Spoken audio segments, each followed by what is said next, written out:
আমি ড্রাগন ফলে আড়তে কাজ করি। এখান থেকে ক্যারেট এর ড্রাগন ফল দেশের বিভিন্ন জায়গায় বিক্রি করা হয়।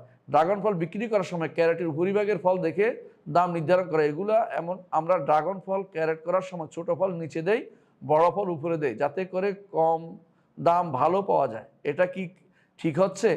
এইটাই হচ্ছে গিশ, এটা হচ্ছে ধোঁকা। রাসূলুল্লাহ সাল্লাল্লাহু আলাইহি ওয়াসাল্লাম বলেছেন, মান গাশশানা ফালাইসা মিন্না। যে কেউ আমাদের ধোঁকা দিবে সে আমাদের দলভুক্ত হইতে পারবে না। অর্থাৎ রাসূলুল্লাহ সাল্লাল্লাহু আলাইহি ওয়াসাল্লাম একদিন বাজারে গেছেন, যেয়ে হাত ঢুকিয়ে দিয়েছেন খাবারের ভিতরে। বের করে দেখেন যে ভিতরে ভিজা উপরে ভালো। রাসূল বললেন যে, মা হাযা ইয়া সাহিবাত তাআম। হে খাবারের মালিক, এটা কি করলে? বলে যে, ইয়া রাসূলুল্লাহ আসাবাতুস সামা, বৃষ্টি পেয়েছিল, এটা নিচে দিয়ে দিছি।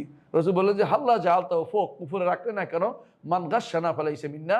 ধোঁকাবাজি করলে আমার দলভুক্ত হতে পারবে না, রসুলের উম্মতের ভিতরে থাকতে পারবে না। সুতরাং আপনি এই কাজটি করতে পারেন না। যারা করে তাদেরকে সাবধান করবেন যে আমার এটা উপরে নিচে ভালো মন্দ দুইটা আছে বলে দিতে হবে।